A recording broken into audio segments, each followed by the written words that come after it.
ഇപ്പം ഈ കെ സുധാകരൻ ഉൾപ്പെടെയുള്ളവർ ഇപ്പോഴും മത്സര രംഗത്തേക്ക് വരണമെന്ന ഒരു കാര്യത്തിൽ ഉറച്ചു നിൽക്കുക തന്നെയാണ്.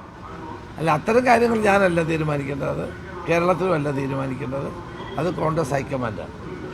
എം പിമാർ മത്സരിക്കണമോ എന്നുള്ള കാര്യത്തിൽ അന്തിമ തീരുമാനം കോൺഗ്രസ് ഹൈക്കമാൻഡാണ് എടുക്കേണ്ടത്. ആയിട്ടില്ല. UDF തെരഞ്ഞെടുപ്പിനെ നേരിടാൻ പൂർണ്ണ സജ്ജമാണ്. ഞങ്ങൾ ഇത് തെരഞ്ഞെടുപ്പ് വിജ്ഞാപനം പ്രഖ്യാപനം നേരത്തെ തന്നെ വരുമെന്നാണ് കരുതിയത്. സാധാരണഗതിയിൽ മാർച്ച് 1 ഫസ്റ്റ് വീക്കിൽ വരേണ്ടതാണ്. അതുകൊണ്ട് താമസിച്ചതിൻ്റെ കാരണം, സ്ഥാനാർത്ഥികളെ താമസിച്ചതിൻ്റെ കാരണം തെരഞ്ഞെടുപ്പ് അനൗൺസ്മെൻറ്റ് താമസിച്ചതാണ്. തെരഞ്ഞെടുപ്പ് എപ്പോൾ അനൗൺസ് ചെയ്താലും അപ്പോൾ ഉടൻ തന്നെ ഞങ്ങളുടെ സ്ഥാനാർത്ഥി ലിസ്റ്റ് പുറത്തു വരും.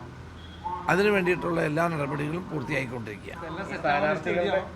എല്ലാം സെറ്റാണ്. കേരളവും സെറ്റാണ്, ഞങ്ങൾ സെറ്റാണ്. ഈ സ്ഥാനാർത്ഥികളുടെ കാര്യം പറയുമ്പം ഈ കെ സുധാകരൻ ഉൾപ്പെടെയുള്ളവർ ഇപ്പോഴും മത്സര രംഗത്തേക്ക് വരണമെന്ന ഒരു കാര്യത്തിൽ ഉറച്ചു നിൽക്കുക തന്നെയാണ്. അല്ല, അത്തരം കാര്യങ്ങൾ ഞാനല്ല തീരുമാനിക്കേണ്ടത്, കേരളത്തിലുമല്ല തീരുമാനിക്കേണ്ടത്, അത് കോൺഗ്രസ് ഹൈക്കമാൻഡാണ്. എം പിമാർ മത്സരിക്കണമോ എന്നുള്ള കാര്യത്തിൽ അന്തിമ തീരുമാനം കോൺഗ്രസ് ഹൈക്കമാൻഡാണ് എടുക്കേണ്ടത്. ആയിട്ടില്ല. കോൺഗ്രസിൽ കെ സുധാകരനാണെങ്കിൽ അങ്ങയുടെ നാടായ ആലപ്പുഴയിൽ പി സുധാകരനാണ്. അവിടെ അദ്ദേഹത്തിന് പിന്തുണ കൊടുക്കുമോ? അല്ല, അതിനെപ്പറ്റി ഞങ്ങൾ UDFിലെ ഘടകകക്ഷികളുമായിട്ട് ആലോചിച്ച് വൈകാതെ ഒരു തീരുമാനം അക്കാര്യത്തിൽ വരും. നമുക്കൊരു ഓവർ കോൺഫിഡൻസ് ഉണ്ടോ? കാരണം ഒരു ആന്റി ഇൻക്യുമെന്റ്സ് ഉള്ള കാര്യവും പിന്നെ നിങ്ങളുടെ പെർഫോമൻസ് ഒക്കെ തന്നെ വെച്ചാണെങ്കിലും ഏതെങ്കിലും തരത്തിൽ അണികൾക്കോ പാർട്ടിക്കോ ഒരു ഓവർ കോൺഫിഡൻസ് ഉണ്ടോ? ഒരു സീനിയർ നേതാവ് ഒരു മുന്നറിയിപ്പ് കൊടുക്കാൻ താങ്കൾ ആഗ്രഹിക്കുന്നു? അല്ല, ഒരു തെരഞ്ഞെടുപ്പിൽ ഞങ്ങൾക്ക് ഓവർ കോൺഫിഡൻസ് ഉണ്ടായിട്ടില്ല, ഉണ്ടാകത്തുമില്ല. ഇന്ന് കേരളം ഒരു രാഷ്ട്രീയ മാറ്റത്തിന് തയ്യാറാണ്. ഇപ്പം അവസാനത്തെ ക്യാബിനറ്റിൽ വെറുതെ തീരുമാനങ്ങളെടുത്തു. ഇതൊന്നും നടപ്പാക്കാനല്ല, ആളുകളെ കളിപ്പിക്കാനാണ്. ഈ കഴിഞ്ഞ 2-3 ക്യാബിനറ്റ് എടുത്ത് നോക്കിയാൽ എല്ലാ തീരുമാനങ്ങളും എടുത്തു. കഴിഞ്ഞ 10 വർഷം ചെയ്യാത്ത എല്ലാ തീരുമാനങ്ങളും 2 ക്യാബിനറ്റിലൂടെ നടപ്പാക്കിക്കൊണ്ടിരിക്കുകയാണ്, തീരുമാനമെടുക്കുകയാണ്. ഇതൊന്നും നടപ്പാക്കാനല്ല, തെരഞ്ഞെടുപ്പിനെ കണ്ടുകൊണ്ട് ആളുകളെ കളിപ്പിക്കാൻ വേണ്ടി ഇഷ്ടംപോലെ തീരുമാനങ്ങൾ എടുക്കുകയാണ്. ആളുകൾക്ക് മുഴുവൻ ഭൂമി പതിച്ചു കൊടുക്കുകയാണ്. അങ്ങനെ എൻ്റെ എല്ലാ വിശദാംശങ്ങളിലും വരാൻ പോകുന്നേ ഉള്ളൂ.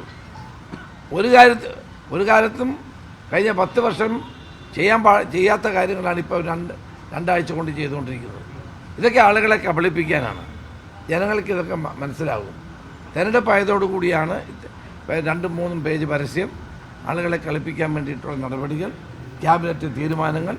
കാരണം ഇതൊന്നും നടപ്പാക്കേണ്ടി വരില്ലെന്നറിയാമല്ലോ. ഒരു ഭരണമാറ്റം ഉണ്ടാകാൻ പോകുന്നു, പുതിയ ഗവൺമെൻറ് വരും. അപ്പോൾ ഇതൊന്നും തങ്ങൾക്ക് നടപ്പാക്കേണ്ടി വരില്ല.